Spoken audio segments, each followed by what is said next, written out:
This is the DP Show, where insanity sounds sane. And now, the man, the myth, the legend in his own mind, D. Palmer. D. Palmer here with the DP Show. As promised on Wednesday, going to explain to you how The Hunger Games is a great libertarian message. It's not just a fantastic piece of literary work. I've read the trilogy, greatly enjoyed it, and I got to be honest at this point, I didn't go into reading the trilogy with the hope that this was going to provide some sort of anti-state message that I could then expound upon at a later date. My wife had said that she was really excited to watch the film and asked that if I might go ahead and read the books to try to go into it with a happy attitude, as I've frequently been known to go into films without one of those, and also a little bit of background. And I got about halfway through the first book, and I realized that there are some very strong libertarian veins that were being touched upon. I was a little disappointed with the first one because I thought Suzanne Collins had left a couple of stones unturned. But at the same point, I thought that she definitely did a lot to introduce many to the topic. I ran a Google search to see if we could determine exactly where her politics lie, and it was a little bit tough to distinguish, and I think that's wise on her part. It's definitely easiest to market yourself when you are operating along those lines, those ambiguous political lines. But I'm going to lay out for you, and I challenge you to go out here and watch the film and look for these things, and then come back and tell me how off base I am. Love to hear from you. Look me up on the Facebook or at the YouTube or whatever.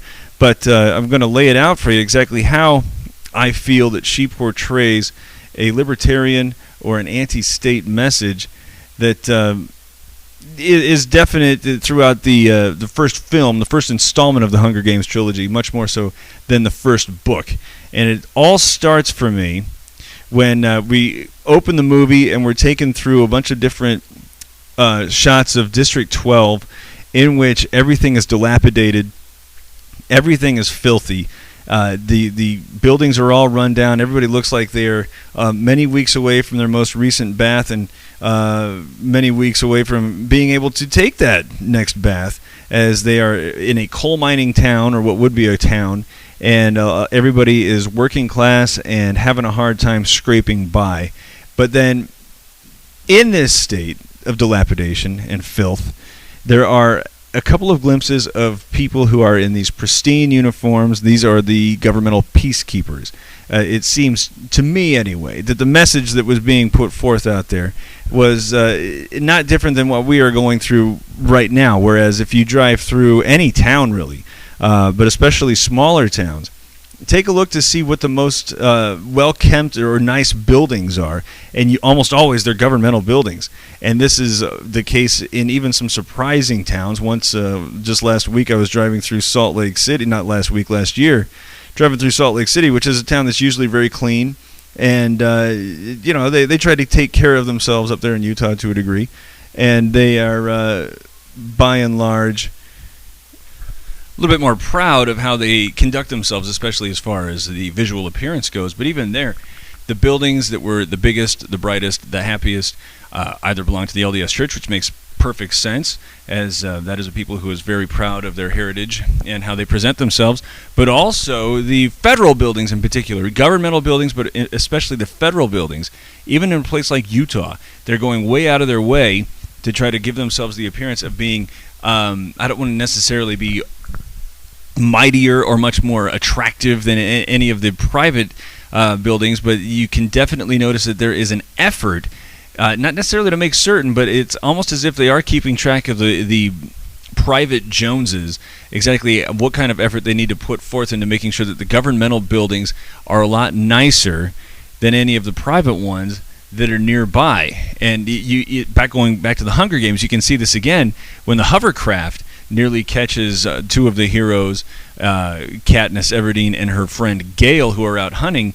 You relate that to all the different vehicles, or the definite lack thereof, that the people in District 12 have to use, even when they're going down to do their hunting or their mining. The governmental stuff is always so much nicer. The message to me there is that the government is supreme. Even in this state of slavery, of course, you're going to say, well, it makes perfect sense. That's how it's going to be. That's how it's going to be laid out. But the reason I relate to you the contemporary governmental buildings and how they strive to make the courthouses, anything along those lines, so much nicer than we have privately, to a degree, is because they're not necessarily striving to, but like I said, I think the best way of looking at it is keeping up with the Joneses, that they are trying to do that just to make sure that everybody understands that they are around and that they might even be a little bit better than you. That brings me to the tribute thing that I've teased a little bit on Wednesday, but that to me was the perfect metaphor for taxation. That we are told, in another example of how the capital or government in the Hunger Games makes sure that its presentation is supreme to anything that is nearby in any of the districts, where they are by using this tributary system reminded of the benevolent capital and how nice it's been despite some sort of uprising that had happened earlier that is not portrayed in the film or the books. To remind them of how great they are and where they stand as far as their relationship to the capital or government. They are to send two of their children, two of the 12 districts are to send, all 12 of the districts are to send two of their children to fight and die for the amusement of those in the capital.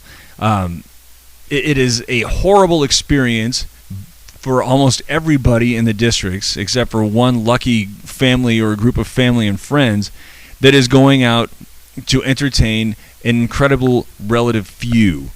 Right? The people in the capital are dwarfed population-wise by the people that are out there in the districts. The districts, of course, would be miserable by this experience because of exactly the relative loss that they stand to gain next to the potential gain that they have, because 23 of these kids wind up dead, right?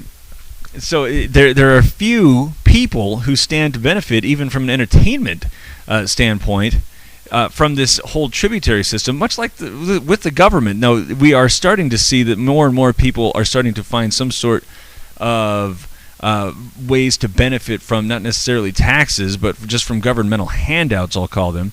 One report recently showed that 40% of the population is somehow receiving some benefit from the government.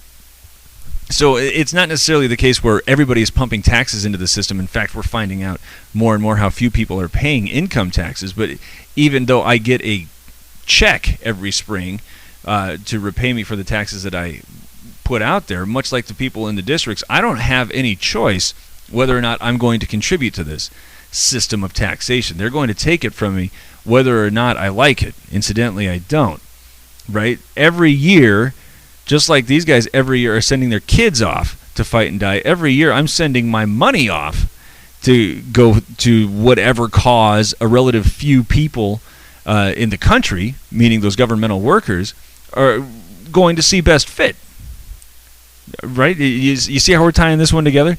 Just like the people in the districts don't have any choice on whether or not their kids are going to go off and fight and die for the enjoyment and the entertainment of a relative few, we likewise have to send our money out, and it is going to be going off to benefit or finance or whatever a relative few, and neither of us in either of these situations have anything that they can say or do about it.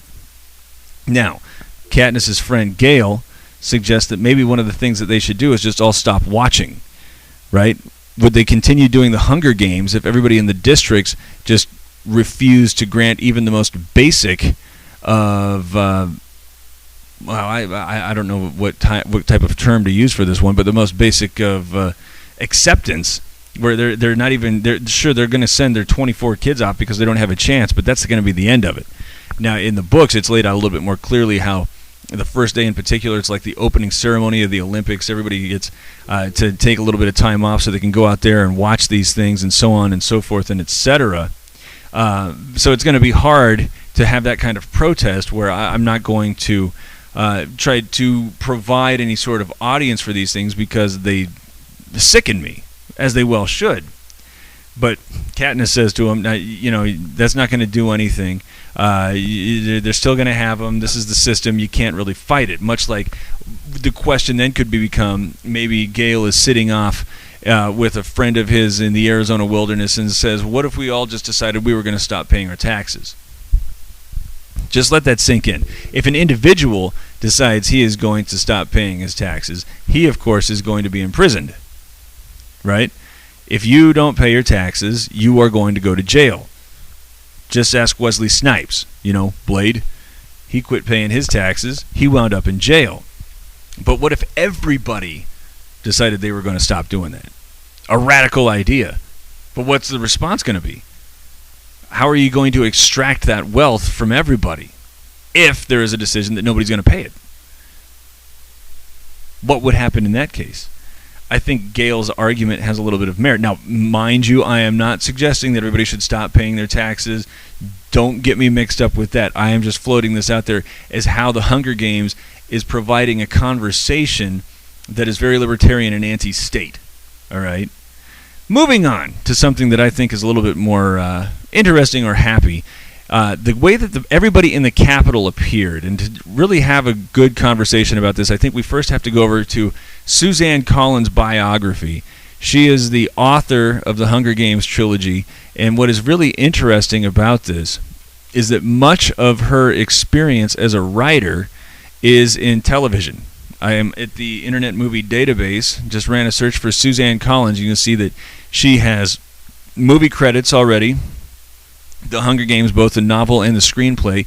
If she wasn't the lead writing credit for the screenplay, she was number 2. She was very deeply involved with creating the Hunger Games as a film, and I think she was able to pull that off because you look at her other credits. Wow Wow Wubsy, a children's TV series on Nickelodeon. Santa Baby, never heard of it, but that was back in 2001. Her work with Wow Wow Wubsy was up in 2008 and 2009.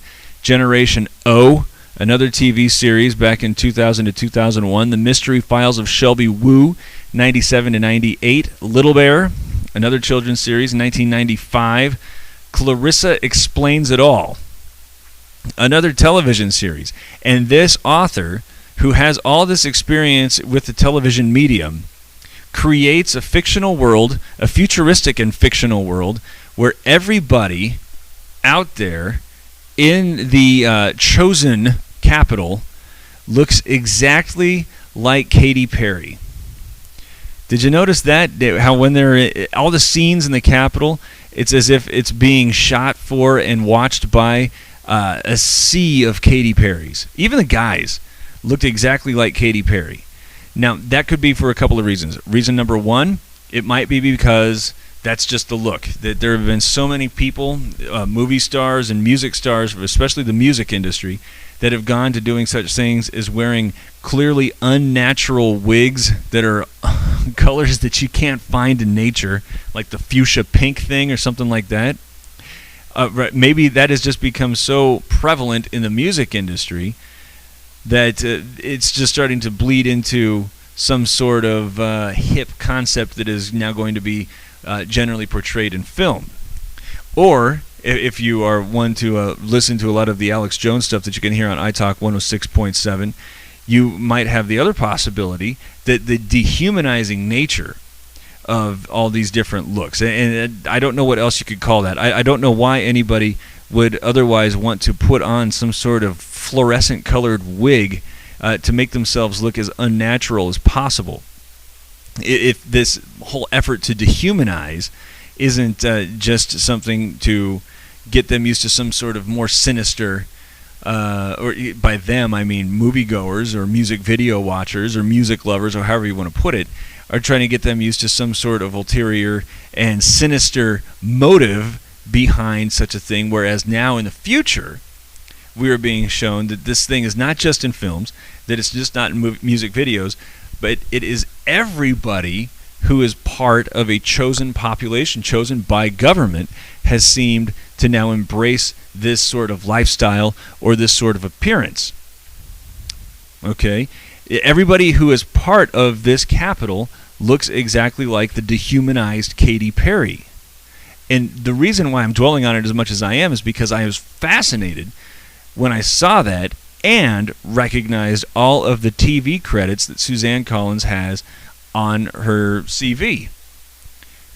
Somebody who came from this industry, where you go back and you look at any potential conspiracy or however you want to talk about it, where they're continuing to increase the volume of all of this dehumanized music artist look, that she comes from that and creates a futuristic world, a dystopia, where the only people who look like they have gained any sort of acceptance by the omnipotent government is making themselves into these dehumanized, maybe even transhuman-like figures. I find it very interesting, if nothing else. I'm just going to let that one sit and percolate, because I don't want to get caught up in any sort of real conspiracy mongering at this point. But I think it is a potential strong criticism that Collins is offering, especially with the cinematic version, that in her dystopia, the only people who gain any acceptance are the ones who have gone to great lengths to dehumanize themselves with their appearance. This is the DP Show. We're talking about the Hunger Games. We're going to keep it up right after this on iTalk 106.7.